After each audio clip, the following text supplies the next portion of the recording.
लौट करके आए, ब्रह्मा जी से शिकायत की, देखिए महाराज, हम देवता हो करके भी हरि कथामृत से वंचित और मानवों को इसका अधिकार दिया। हम जानना चाहते हैं कि इस कथामृत में ऐसी क्या विशेषता है। ब्रह्मा जी कहते हैं, अच्छा ये देखो कि परीक्षित का परिणाम क्या होता है कथा सुनकर।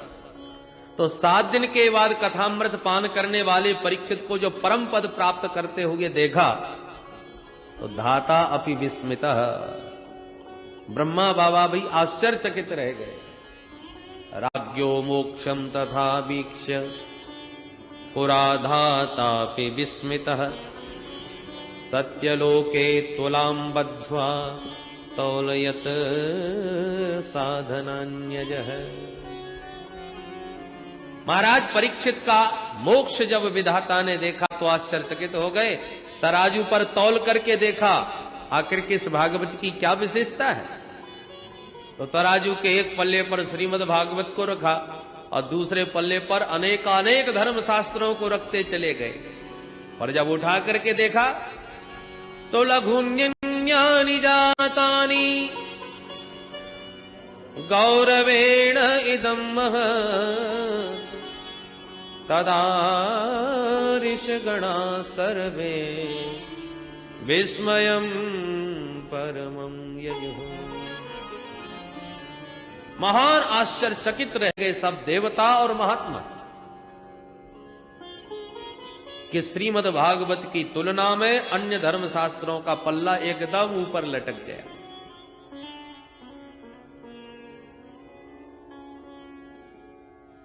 महात्माओं ने घोषणा कर दी, मैंने रे भगवत रूपम शास्त्रम भागवतम कलौ।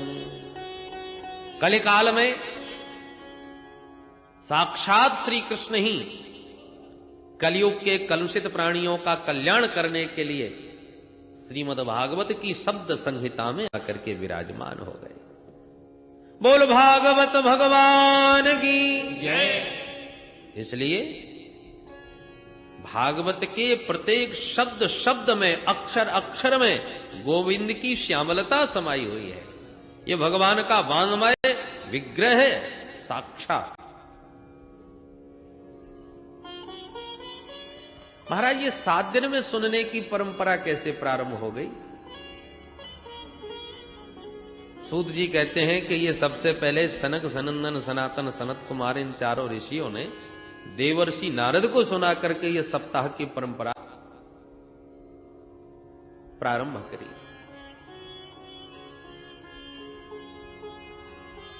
सौनक जी ने पूछा, महाराज नारद जी तो 2 घड़ी से ज्यादा कहीं टिकते ही नहीं, तो ऐसे अस्थिरस्य नारदस्य, उन अस्थिर नारद जी ने 7 दिन बैठ करके भागवतामृत कैसे सुना, कहां सुना, क्यों सुना, कृपा करके बताइए। सूत जी कहते हैं, सुनिए सौनकादि ऋषियों, एकदा हि विशालायां चत्वार ऋषयो मला सत्संगार्थं समायाता दद्रसोस्तत्र नारदम्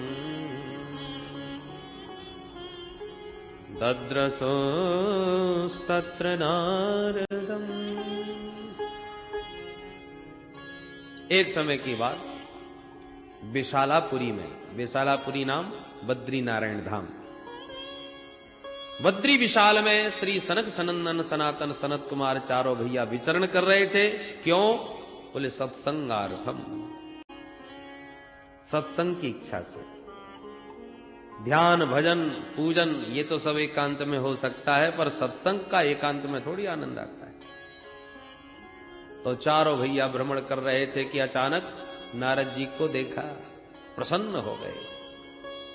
संत को कोई जब ऐसा संत मिलता है जो भगवत रसिक हो, बड़े प्रसन्न हो जाते हैं कि आज कुछ भगवत चर्चा होगी। और सनकादियों का तो जीवन ही भगवान की कथा है, कथा मात्रई का जीवन है। प्रसन्न हो गए।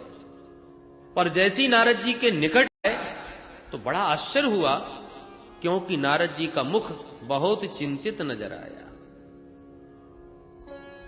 सनकादिक आश्चर्यचकित हो गए। जो समाज की समस्याओं को दूर कर दे, संसार की चिंता जिनके चिंतन मात्र से दूर हो जाए, ऐसे परम संत श्री नारद जी आज चिंता, तो बड़ा आश्चर्य। पूछा, कथम ब्रह्मन् दीनमुखः कुतश्चिन्तातुरो भवान् त्वरितं गम्यते कुत्र कुतश्चागमनं तव कुतश्चागमनं तव। वो ब्रह्मण कथम दीनमुख, अरे नारद जी महाराज, आपका मुख इस प्रकार से लटका हुआ क्यों है? किस बात की चिंता आपको सता रही है? ये भागे भागे कहां से आ रहे हो, कहां जा रहे हो? आपका मुख कमल तो ऐसा लग रहा है जैसे कोई कृपण का धन चला गया हो। गत वित्तो यथा नः, तुम्हारा क्या चला गया?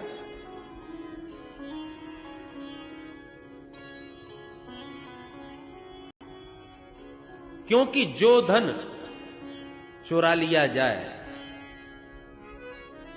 महापुरुष ऐसे धन को अपना समझते ही नहीं। और संतों का जो अपना धन है, उसे संसार में कोई चुराने वाला नहीं। और महात्माओं का धन क्या है? हमारो धन राधा श्री राधा श्री राधा, हमारो धन राधा श्री राधा श्री राधा, हमारो धन राधा श्री राधा श्री राधा, हमारो धन राधा श्री राधा श्री राधा, परम धन राधा श्री राधा श्री राधा, परम धन राधा श्री राधा श्री राधा, परम धन राधा राधा राधा राधा राधा, परम धन राधा राधा राधा राधा राधा, हमारो धन राधा श्री राधा श्री राधा, हमारो धन राधा श्री राधा श्री राधा, रसिक धन राधा राधा राधा राधा राधा, रसिक धन राधा राधा राधा राधा राधा, रसिक धन राधा राधा राधा राधा राधा, रसिक धन राधा राधा राधा राधा राधे, प्राण धन राधा श्री राधा श्री राधा, हमारो धन राधा श्री राधा श्री राधा, प्राण धन राधा श्री राधा श्री राधा, प्राण धन राधा श्री राधा श्री राधा, हमारो धन राधा राधा राधा राधा राधा, हमारो धन राधा राधा राधा राधा राधा, जीवन धन राधा राधा राधा राधा राधा, जीवन धन राधा राधा राधा राधा राधे, हमारो धन राधा श्री राधा श्री राधा, हमारो धन राधा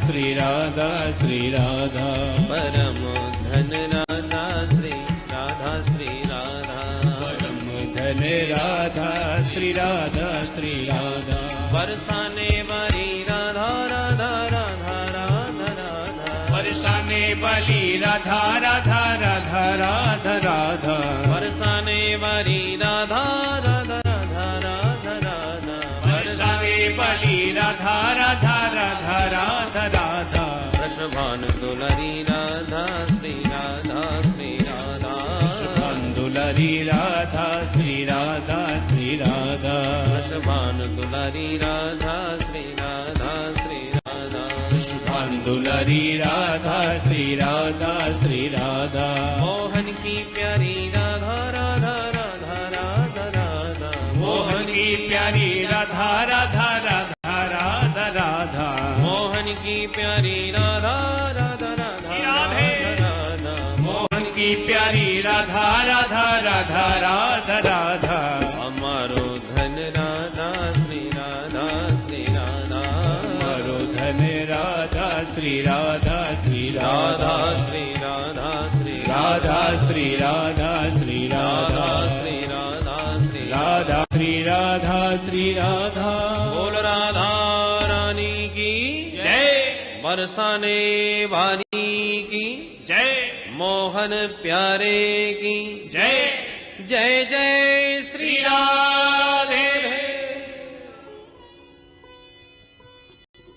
तो संतों का तो एक ही परम धन है प्रभु का नाम, जिसको संसार में कोई चुराने वाला नहीं, जिसके कोई किसी प्रकार की चिंता करने की आवश्यकता नहीं।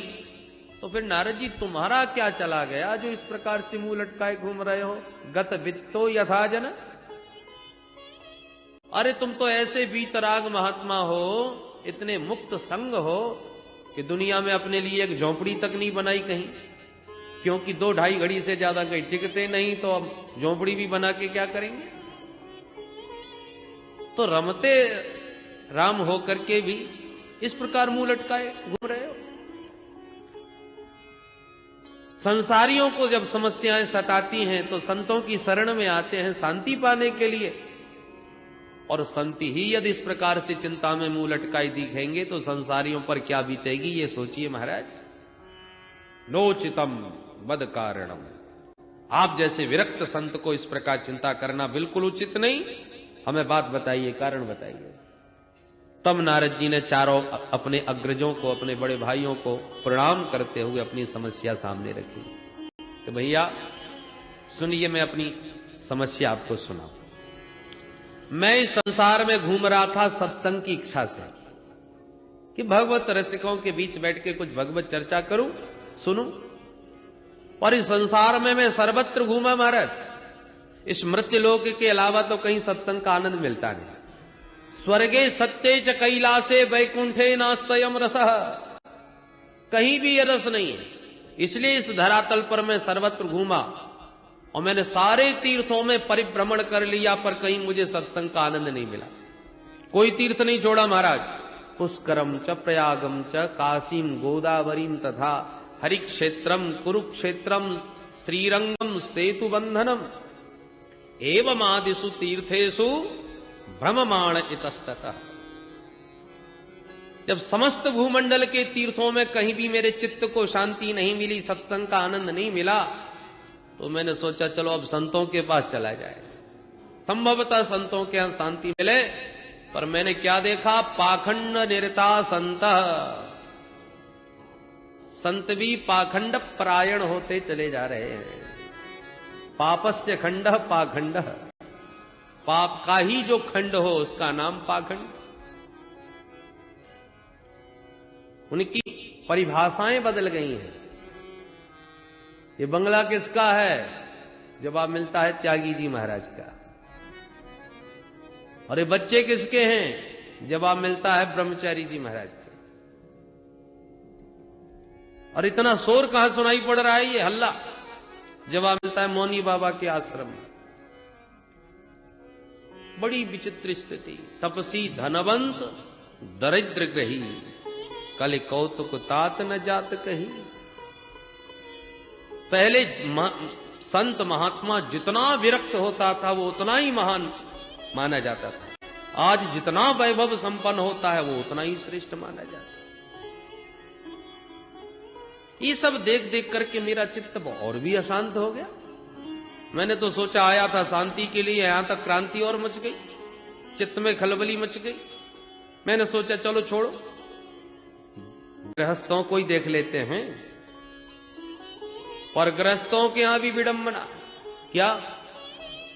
तरुणी प्रभुतागे श्याल को बुद्धिदायक, कन्या विक्रयणो लोभात दंपतीनां च कल्पनम। मैंने देखा गृहस्थों के यहां की माता पिता की सेवा कब तक? जब तक माता पिता ने तिजोरी की चाबी नहीं सौंपी तब तक। और जहां सर्वाधिकार प्राप्त हुए सोई देवी जी का चलावा चला, तरुणी प्रभुता आगे है। फिर माता पिता की खटिया या तो खेत में या किसी तीर्थ स्थान में डालते। बोलो जय श्री कृष्ण। और कदाचित माता पिता घर में जबरदस्ती बैठे भी हों तो उनसे किसी भी प्रकार की कोई चर्चा नहीं की जाती। वार्ताम पृच्छति कोपि न गेह। कोई बड़ा भारी कार्य किया जा रहा है तो किससे परामर्श लिया जाए? तो ससुराल से साले साहब को बुलवाया जाता है। वो जो कहेंगे वही माना जाएगा। श्यालको बुद्धिदायक, वो सलाहकार। हो सकता है भाई साले साहब बुद्धिमान हो तो सलाह लेने में क्या बुराई है। बोले ना ना, सलाह तो खूब लिया जाए, परंतु ये सब होने के बाद भी दंपति नाम च कलकनम, पति पत्नी में ही रोज महाभारत हो रहा है। लोभ इस पराकाष्ठा पर पहुंच गया है कि बेटा बेटियों का भी क्रय विक्रय होने लगा है। संबंध नहीं अपितु सौदे होते हैं, जहां सौदा पड़ जाए वही समधि बन जाए। तो जब बुद्धि सम नहीं, विचार सम नहीं, भावनाएं सम नहीं, तो फिर ऐसे समधि जब बनेंगे जो केवल संपत्ति के आधार पर या केवल मांगों के आधार पर समधि बन जाते हैं, बाकी विचारधाराएं सम नहीं होती, इसलिए संबंधों में आए दिन कलह मचा हुआ है। नारद जी कहते हैं भैया ये सब देख देख के मेरा चित्त बड़ा अशांत हो गया। एवं पश्यन कलेर दोषान पर्यटन अवनी महम। ये सारी अवनी पर, धरती पर ये सब दोष देख देख देख कर मेरा चित्त बहुत अशांत हो गया। मैंने सोचा अब कहां जाएं भाई। तब मुझे तुरंत श्रीधाम वृंदावन का स्मरण आया। बोल वृंदावन बिहारी लाल की जय। यामुनम तटमापन्नो यत्र लीला हरे रघु। मेरे प्रभु के दिव्य उस प्राकट्य भूमि में, उस रमण भूमि में, यमुना पुलिन पर मेरे चित्त को अवश्य विश्राम मिलेगा, ऐसा विचार करके मैं सीधा यमुना तट पहुंचा, वृंदावन धाम। पतत्राश्चर्यं मया दृष्टम श्रूयताम तन मुनीश्वरा। एका तु तरुणी तत्र निसन्ना खिंडमानसा। मैंने यमुना तट पर जाके क्या देखा बाबा कि एक युवती खिन्न मना बैठी हुई है, आंखों से अश्रुपात कर रही है, और दो बुढ़े उसके सामने अचेतन पड़े हैं। तमाम देवियां उसको घेर करके बैठी हैं, कोई पानी पिला रही है, कोई पंखा कर रही है, कोई समझा रही है। मैंने सोचा ये बेचारी क्यों रो रही है, कौन है, चल करके मैं ही कुछ इसका कष्ट दूर करने का प्रयास करूं। संतों का हृदय तो नवनीत के समान कोमल होता है। तो महाराज उसको दुखी देख करके मेरा हृदय भी द्रवित हुआ, मैं उसके पास गया। फिर मैंने सोचा केवल देवियों का ही समुदाय बैठा है, या पुरुष वर्ग तो कोई नहीं दिख रहा। अब मैं बीच में उन देवियों में जाकर के कहूं कि देवी जी क्यों रो रही हो, क्या कष्ट है, और उसने कहीं उल्टा सीधा कोई जवाब दे दिया कि बाबा चल अब तू अपना काम कर, हम देवियों के समुदाय में तू काम घुसा चला रहा है। और माताएं जब आपस में बात करती हैं तो बड़ा कोमल हृदय होता है, एक मिनट में ही आंसू बहाने लग जाए, अगली मिनट मुस्कुराने भी लग जाए। तो हम बाबा बैरागी को बिना बुलाए, बिना मतलब के नहीं जाना चाहिए। इसलिए मैं पास तक तो गया, और प्रश्न करने का साहस नहीं हुआ तो लौट पड़ा। पर रोती हुई उस देवी ने जब मुझे देखा तो आवाज लगाई, भो भो साधो क्षणं तिष्ठ मच्चिंतामपि नाशय दर्शनं तव लोकस्य सर्वथा गहरं परम। अरे महाराज जी कहां भाग रहे हो, एक मिनट रुकिए तो सही। अरे आप जैसे संतों के तो दर्शन मात्र से जीव के पाप ताप संताप सब नष्ट हो जाते हैं। मेरे तो न जाने कितने जन्मों के भाग्य उदय हुए जो आपके दर्शन प्राप्त हुए, और आपके तो दर्शन मात्र से जीव का दुख दारिद्र्य दूर हो जाता है। नारद जी कहते हैं भैया जब उन्होंने इस प्रकार से हमको बुलाया तो हम उस देवी के पास गए। हमने पूछा काशित्वम, देवी जी आप कौन हैं? और काविमऊ, ये दोनों बुढ़े जो पड़े हैं ये दोनों कौन हैं, क्या लगते हैं तुम्हारे? और का इमाहा, ये जो देवियां आपको घेर के खड़ी हैं ये सब कौन है और तुम रोती क्यों हो? वद देवी सविस्तारम स्वस्य दुखस्य कारण, तुम्हारे दुख का कारण क्या है विस्तार से हमें बताओ। महाराज जब मैंने उस देवी के प्रति सहानुभूति दिखाई तब उस देवी ने अपना परिचय पूरा विस्तार से दिया। अहम भक्ति रीति ख्याता इमौ में तनयौ मतौ, ज्ञान वैराग्य नामानौ काल योगेन जर्जरौ, काल योगेन जर्जरौ। महाराज मेरा तो नाम है भक्ति देवी, मैं भक्ति के नाम से विख्यात हूं, और दोनों बुड्ढे जो मेरे सामने पड़े हैं ये दोनों मेरे बच्चे हैं, इनका नाम है ज्ञान और वैराग्य। समय की विडंबना देखो कि मां तो नवयुवती बनी बैठी है और बच्चे दोनों ही बुड्ढे हो गए। कितनी जर्जरित स्थिति इनकी हो रही है। मेरे दुख का मूल कारण यही है महाराज। मैं अपना पूरा परिचय आपको सुनाऊं। दक्षिण भारत में मैं पैदा भई, कर्नाटक में मैं बड़ी भई, महाराष्ट्र आदि प्रदेशों में मेरा कहीं कहीं पर बड़ा सम्मान हुआ, और कई प्रदेश ऐसे भी थे जहां पाखंडियों से खंडित होकर मुझे पीड़ित होकर भागना पड़ा। इस प्रकार से अनेक देश प्रदेशों में घूमती घूमती जैसे ही मैं वृंदावन धाम में पधारी तो वृंदावनम पुनः प्राप्य नवीनेन स्वरूपिणी, मैं इस ब्रज भूमि में आती नव यौवना हो गई, नव युवती बन गई। पर न जाने क्या हुआ, मेरे दोनों बच्चे एकदम बुढ़े हो गए और मेरे बालकों की यही स्थिति रही। तब तो मुझे फिर इदम स्थानम परित्यज्य विदेशम गम्यते मया, मैं भी इस स्थान को छोड़कर के विदेश भाग जाऊंगी। नारद जी ने सारी स्थिति को एक क्षण में समझ लिया। ओहो, और स्थिति क्या है? भक्ति, ज्ञान और वैराग्य तीनों एक दूसरे के पूरक हैं। जैसे क्षुधातुर व्यक्ति भोजन करने बैठता है तो ग्रास ग्रास पर उसे तुष्टि पुष्टि और क्षुधा निवृत्ति की प्राप्ति होती है। भूख भी मिटेगी, पेट भी भरेगा, इंद्रियों में बल भी आएगा। हर ग्रास ग्रास पर उसे ये तीनों बातें एक साथ प्राप्त होती हैं, अलग अलग नहीं। उसी प्रकार ज्यों ज्यों भगवत चरणारविंद में प्रेम बढ़ता जाएगा, भक्ति पुष्ट होती जाएगी, त्यों त्यों भगवान के स्वरूप का बोध होता जाएगा।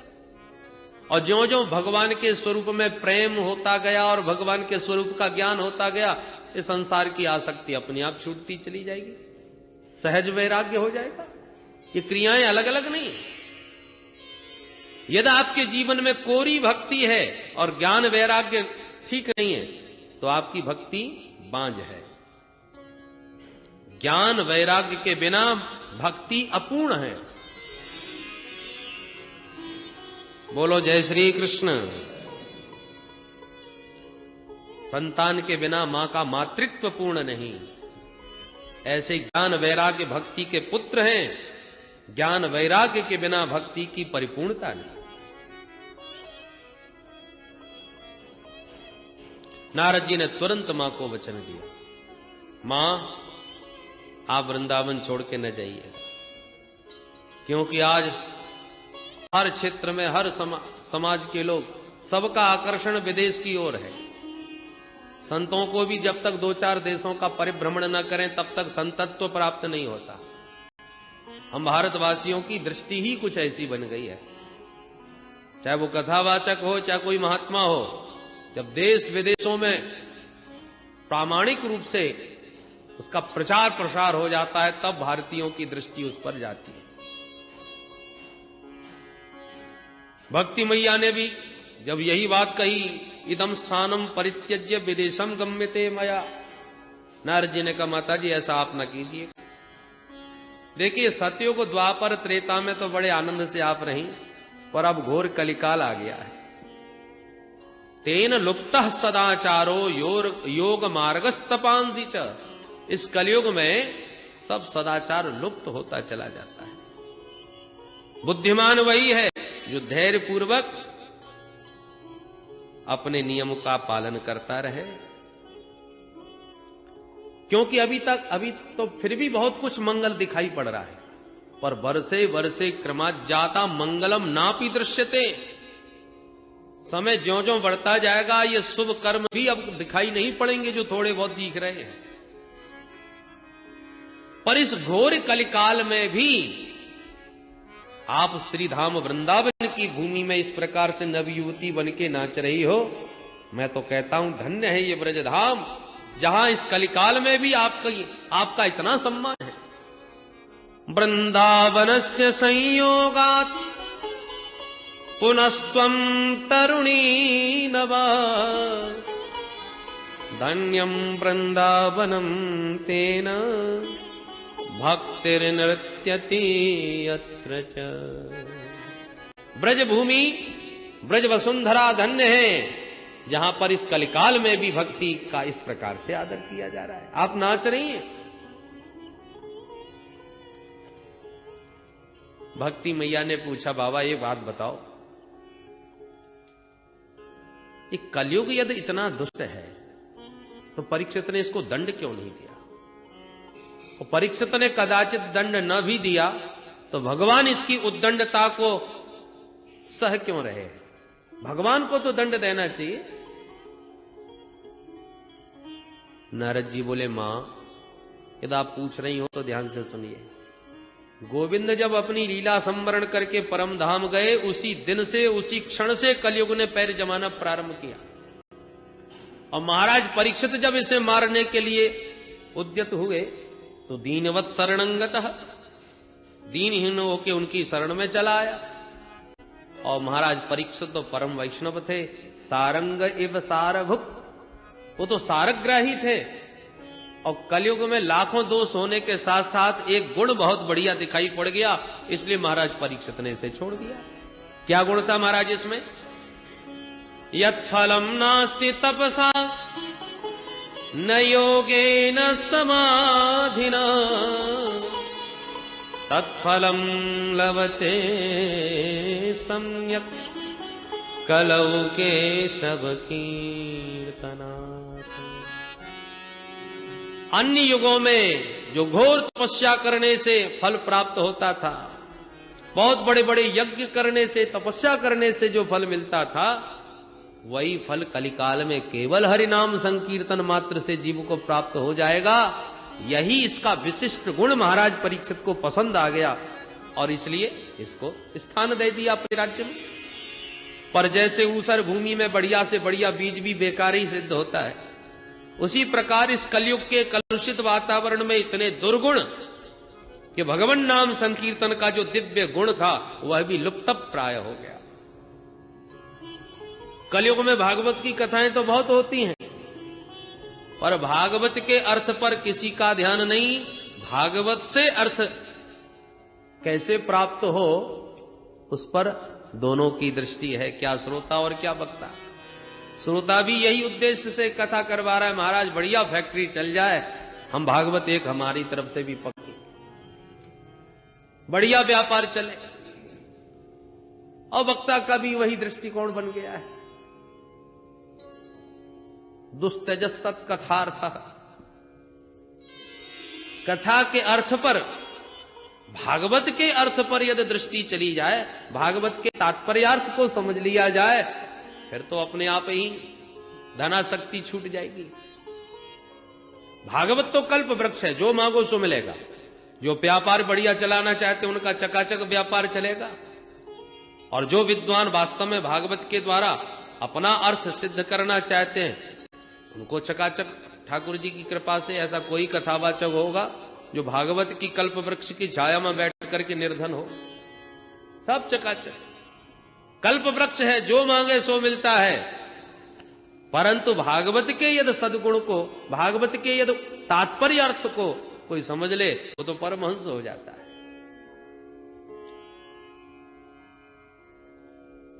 सुखदेव जैसे निष्काम परमहंसों का ये परम धन है। यद वैष्णवानाम धनम, परमहंसों की ये पावन संहिता है। तुम्हारा लक्ष्य क्या है, तुम्हारी कामना क्या है, उसी की पूर्ति करे।